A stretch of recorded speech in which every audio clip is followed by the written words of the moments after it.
Selamat pagi Ibu Guru semua. Selamat pagi.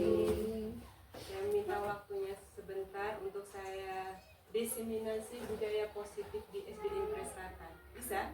Bisa. Sebelumnya kita kesepakatan tentang kegiatan ini ya. Saya sudah membuat kesepakatannya. Yang pertama mengikuti kegiatan dengan gembira. Yang kedua memperhatikan orang yang sedang berpendapat. Yang ketiga meminta izin saat keluar ruangan. Dan yang keempat berpartisipasi penuh dalam kegiatan. Budaya positif di sini ada beberapa konsepnya, ada banyak yang bisa dilihat. Disiplin positif, motivasi, sampai yang terakhir itu segitiga restitusi.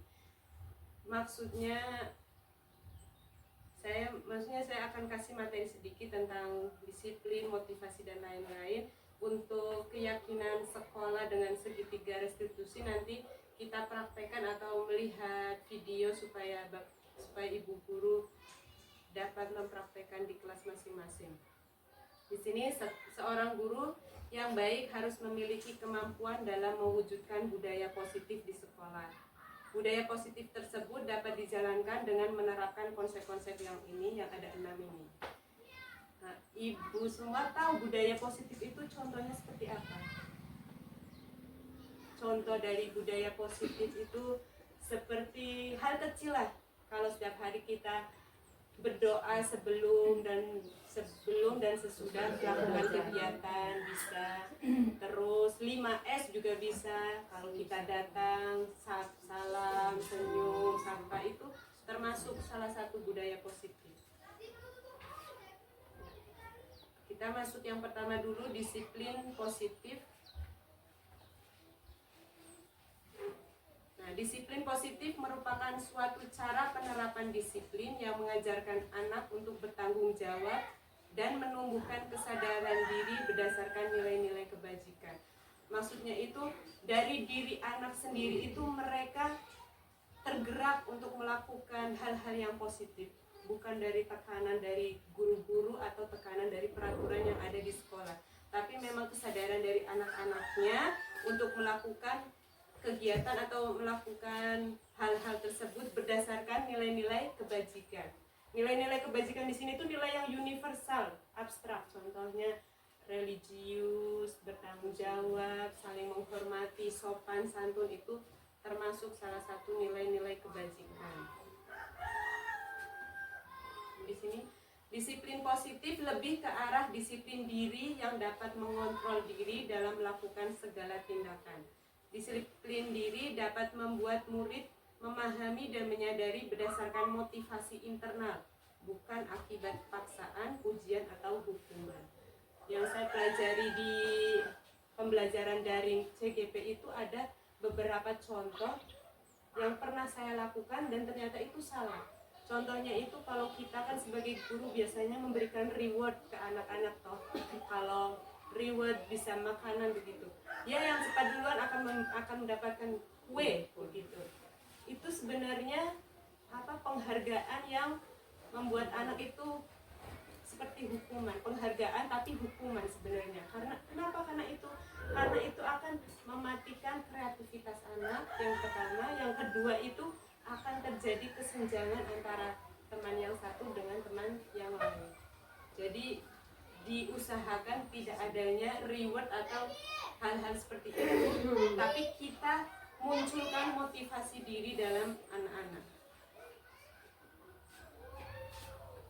Nah, di sini yang disiplin diri ini harus mencakup profil pelajar Pancasila, ada 6.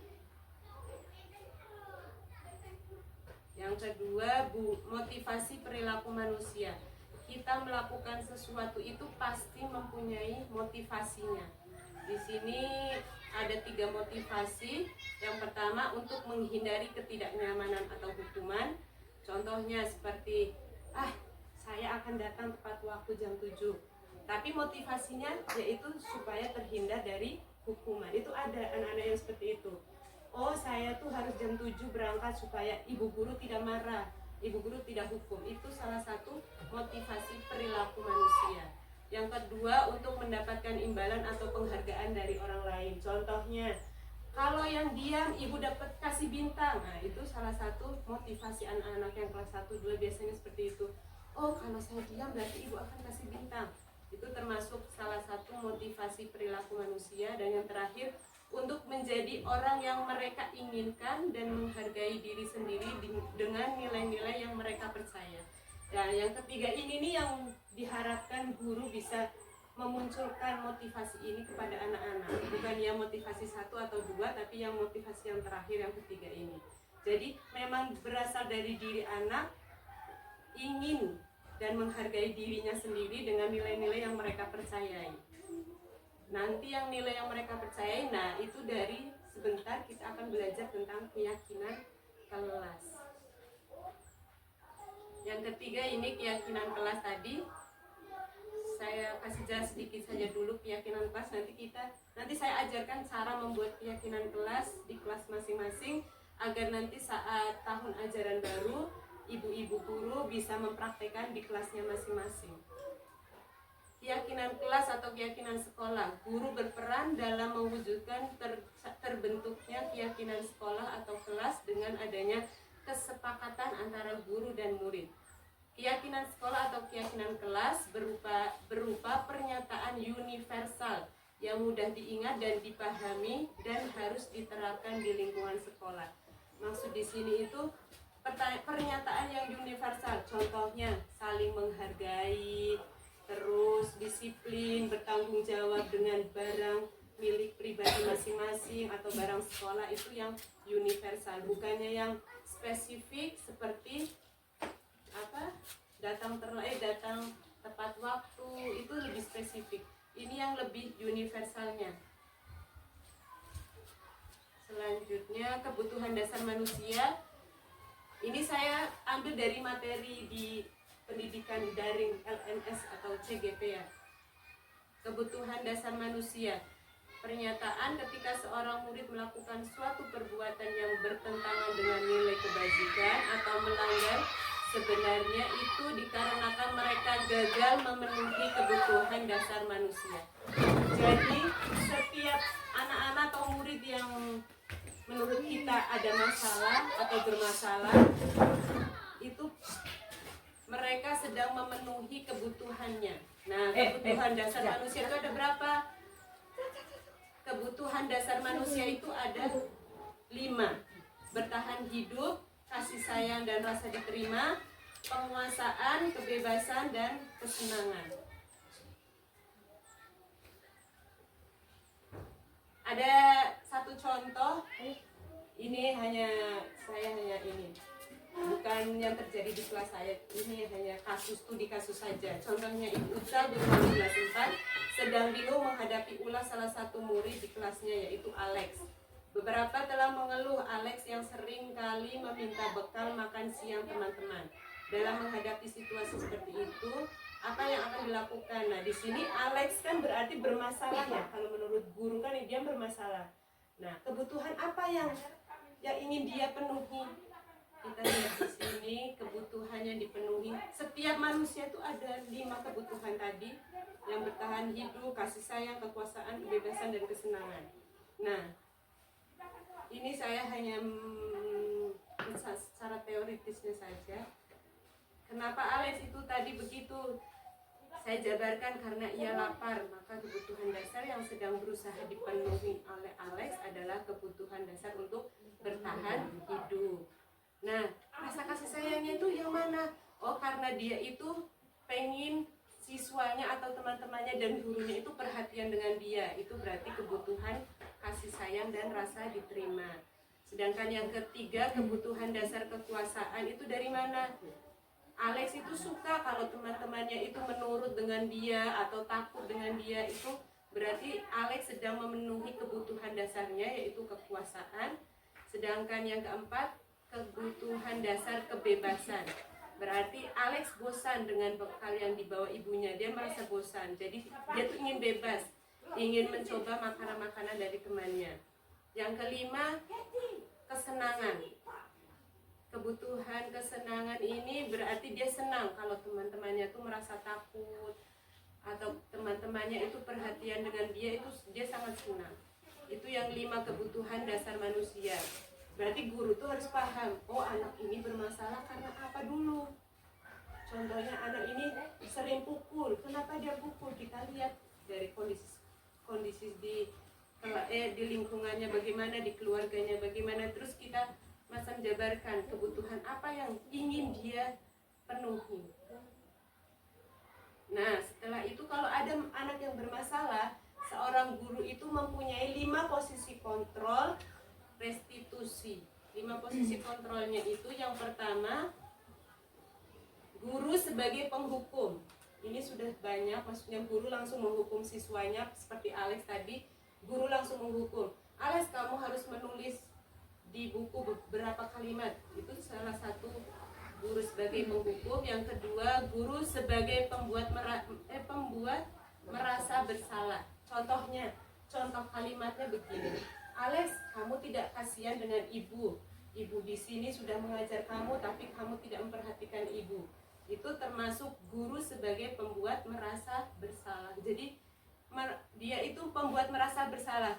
Alex kayak merasa bersalah kepada gurunya. Oh, Ibu Uca, saya merasa bersalah kepada Ibu Uca karena Ibu Uca tadi berkata seperti itu.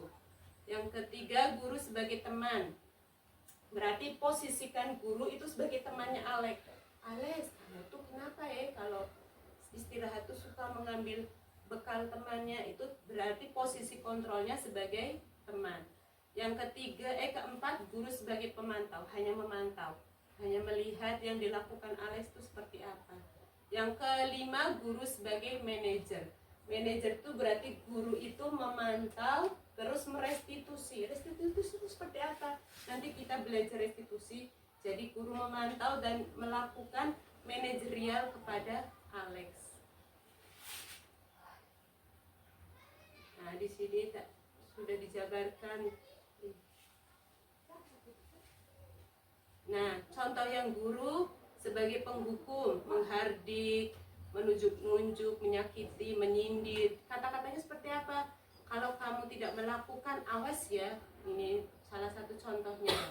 Kalau pembuat merasa bersalah tuh begini, kamu seharusnya kamu sudah tahu, ibu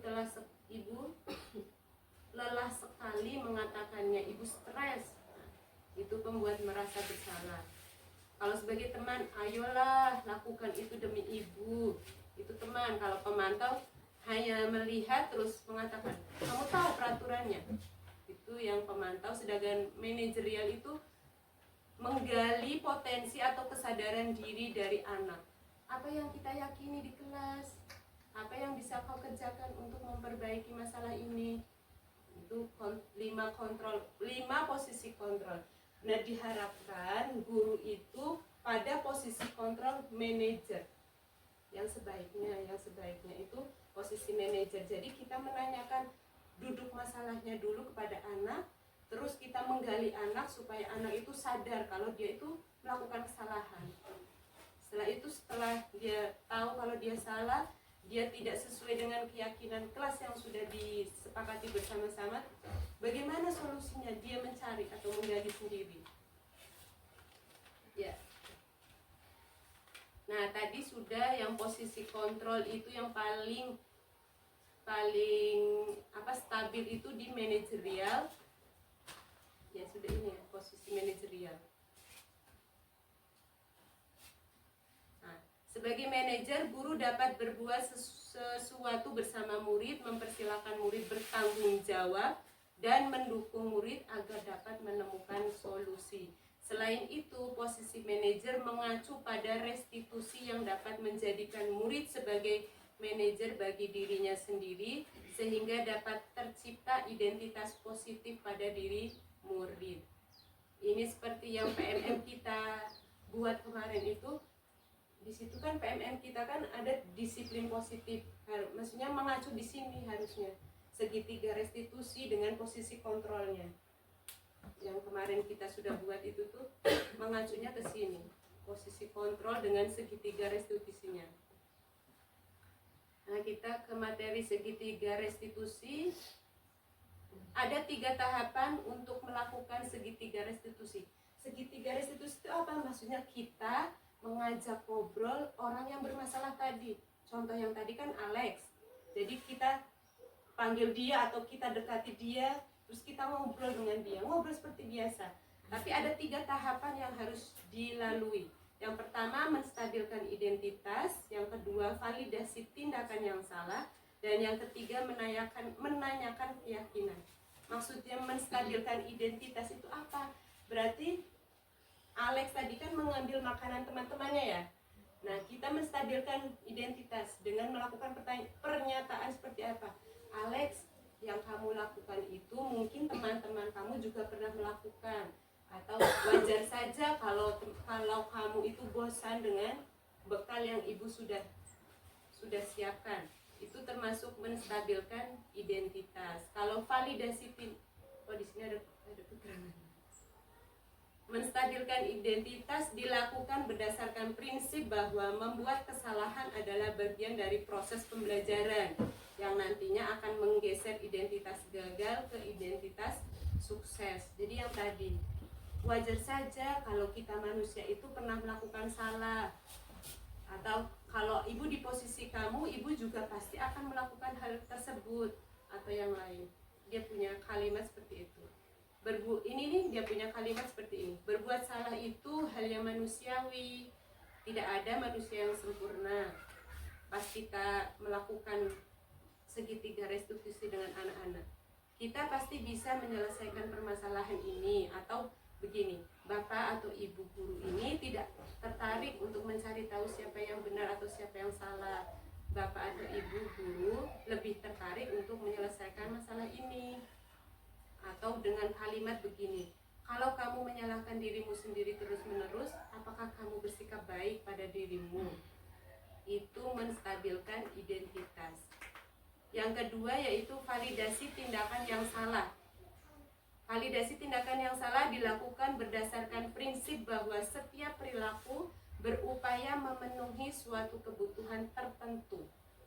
Sehingga guru atau orang tua akan bergeser dari pemikiran stimulus respon menjadi proaktif serta akan lebih mengenali dan mengakui kebutuhan murid atau anaknya. Kalimat-kalimat yang guru bisa gunakan untuk anak-anak itu seperti ini. Kamu pasti punya alasan kenapa kamu melakukan itu. Maukah kamu belajar cara lainnya? Di dunia ini apakah yang penting bagi kamu? Menurutmu apakah tindakanmu itu benar atau tidak? Kamu ingin jadi anak seperti apa?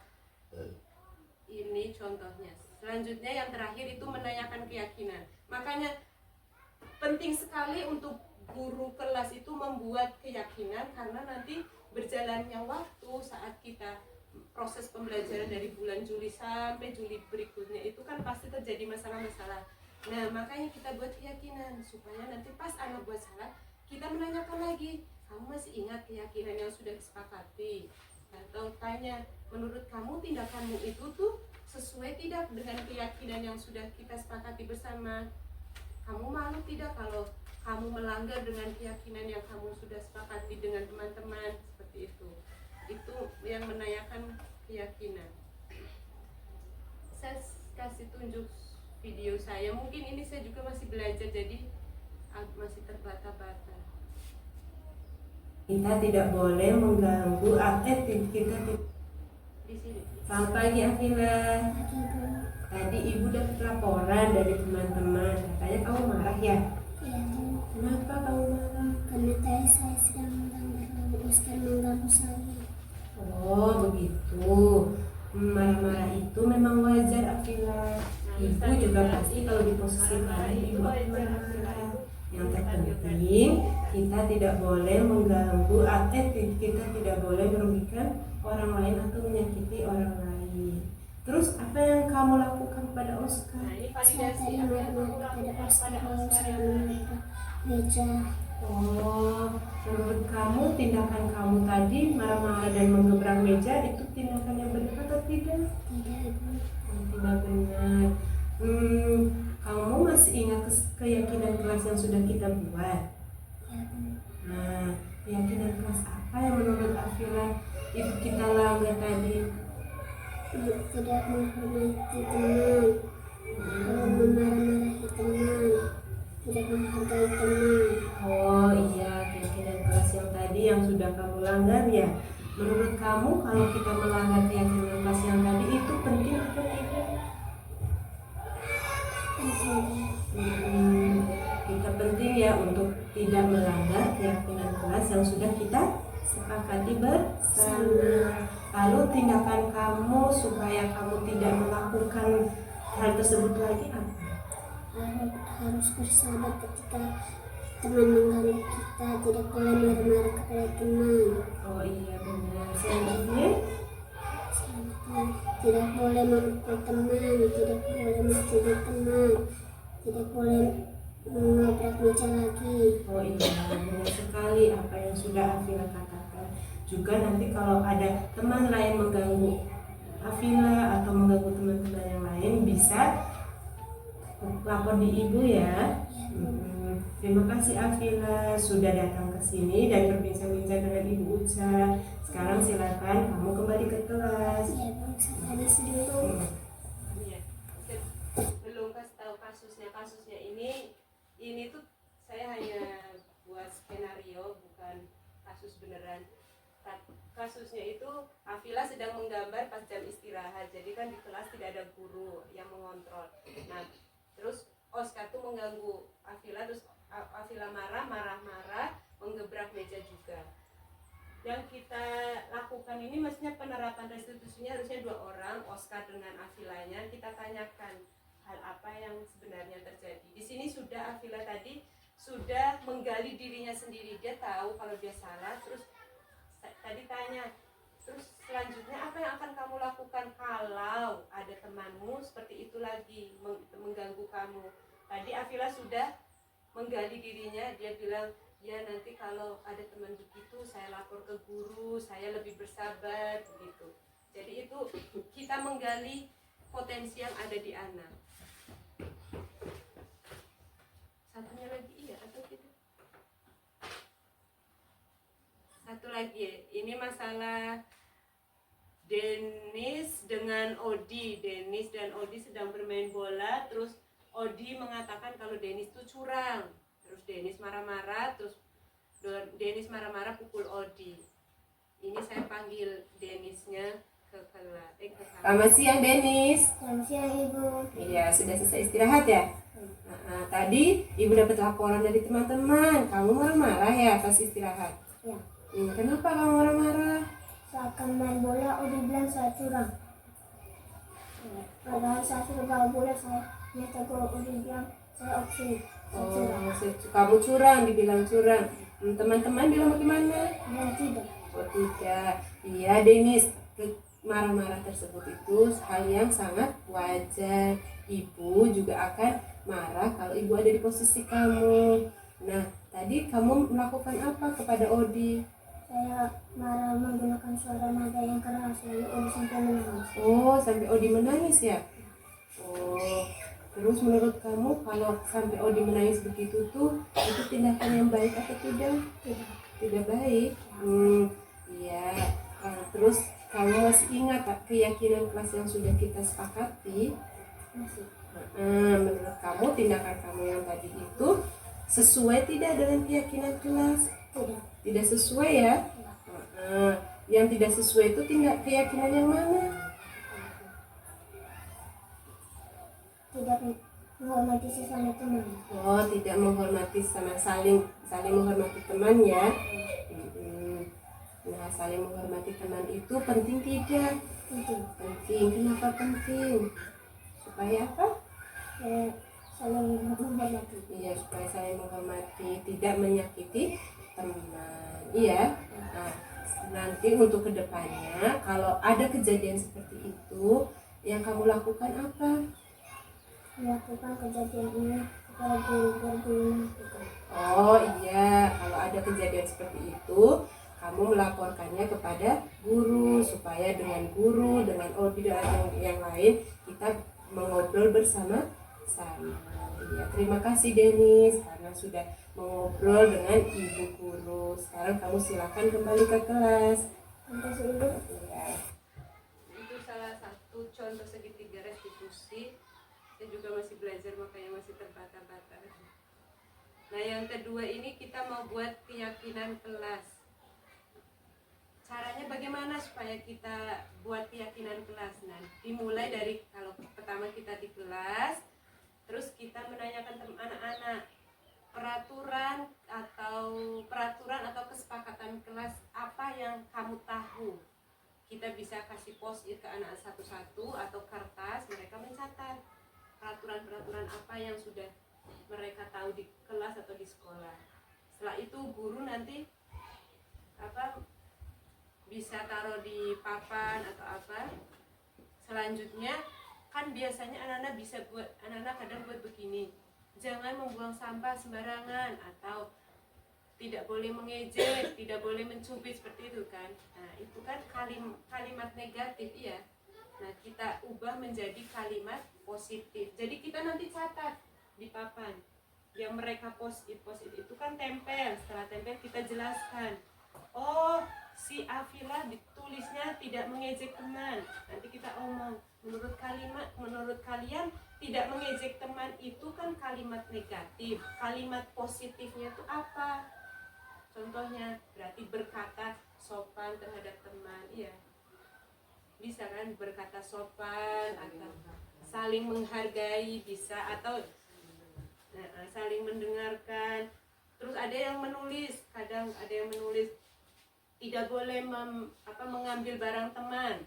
Kita tanya, tidak boleh mengambil barang teman, kalimat positifnya apa? Berarti apa kalimat positif? Tidak boleh mengambil barang teman tanpa izin, berarti meminta izin saat meminjam barang teman. Itu kalimat positif.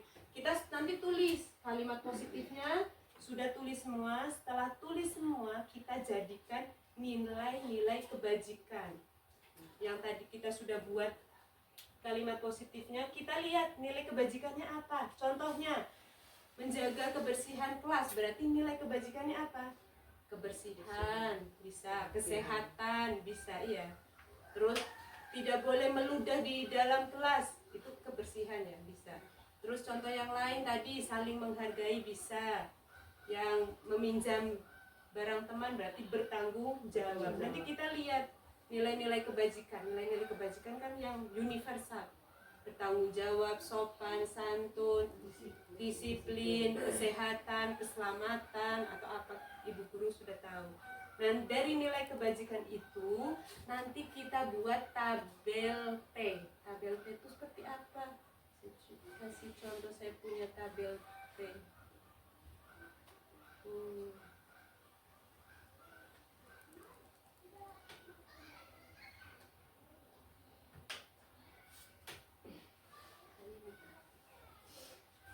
Tabel P dengan tabel Y. Nanti kita bisa bagi anak-anak per kelompok. Contohnya ada 2 kelompok lah. Nanti kita kasih kertas besar tuh apa ya? Kertas, pokoknya kita kasih kertas, terus mereka buat seperti ini. Tampak seperti dengan tidak tampak seperti. Contohnya nilai kebajikan yang sudah ada hanya 3. Kebersihan, saling menghormati dengan sopan dan santun. Mereka jabarkan kebersihannya itu seperti apa yang tampak. Kebersihan yang tampak itu seperti apa? Nomor 1, menjaga kebersihan kelas. Terus mengerjakan tugas piket sesuai jadwal, bisa.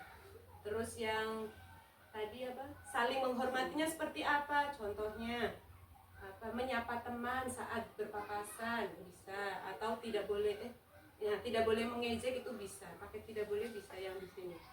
Ini salah satu contohnya tampak seperti hadir di sekolah sebelum pelajaran dimulai. Ini berarti universalnya ini nilai kebajikannya itu disiplin. Menaati peraturan, disiplin, bertanggung jawab, ini bertanggung jawab, menerapkan 5 kata ajaib. Ini berarti sopan dan santun ya. Menerapkan 5S sopan santun. Tidak tampak berarti yang jelek, maksudnya yang negatif, yang tidak tampak. Nah, ini tabel T. Nanti berarti setiap siswa berdiskusi membuat tabel T dengan tabel Y. Yang tampak seperti apa, tidak tampak seperti apa. Nah, setelah membuat tabel tadi, setiap anak kan membuat sudah presentasi di depan. Jadi anak-anak tahu, oh berarti kalau nilai kebajikannya di kebersihan tuh saya harus berbuat apa? Harus mengerjakan piket, harus apa? Yang tidak boleh itu harus apa? Kan tadi sudah toh, yang diskusi yang ini kan sudah. Berarti mereka sudah tahu yang kebersihan seperti apa, sopan santun seperti apa. Setelah mereka tahu semua, kita masuk ke sini. Ini namanya tabel Y. Setiap anggota kelas melaksanakan tugas seperti apa tugas yang mereka harus laksanakan. Terdengar, maksudnya mereka mengucapkan seperti apa. Ayo, hari ini piket kita loh, kita sabut bersama-sama yuk, itu termasuk. Atau yang terlihatnya seperti apa, mereka semangat mengerjakan piket atau saling bahu-membahu membantu, itu bisa. Berperilakunya seperti apa, nanti kita buat supaya anak-anak tuh tahu keyakinan kelas yang sudah dibuat, terus tahu yang boleh mana, yang tidak boleh mana, supaya mereka itu tidak melakukan hal-hal yang tidak boleh itu. Nah, setelah tabel T dengan tabel Y, setelah itu buat lagi bersama-sama di depan tugas guru dan tugas murid. Kalau di setiap kelas mungkin beda, dia punya nilai kebajikan. Ada yang nilai kebajikan hanya 3, bisa kebersihan, bisa tanggung jawab, dengan sopan santun 3. Jadi kita buat tugas guru tuh apa? Menjadi fasilitator, moderator, atau guru tuh apa di sini? Tugas murid tadi menaati keyakinan, bertanggung jawab, menghormati guru. Ini tugas guru, tugas muridnya. Nah, setelah itu baru kita buat sama-sama posterko, atau kita buat tulisan bersama anak-anak. Nanti kita tempel keyakinan kelas 4 ada apa, kebersihan, gambar apa, tempat sampah atau apa, terus sopan santun gambar apa. Jadi yang kita tempel itu nilai keyakinan, yang nilai-nilai kebajikan yang tadi, bukannya tentang apa datang tepat waktu ke sekolah, bukan, tapi nilai kebajikannya saling menghormati antar teman, bertanggung jawab dengan milik pribadi dan milik sekolah bisa, atau berkata sopan dan santun bisa. Bisa Ibu Guru? Bisa.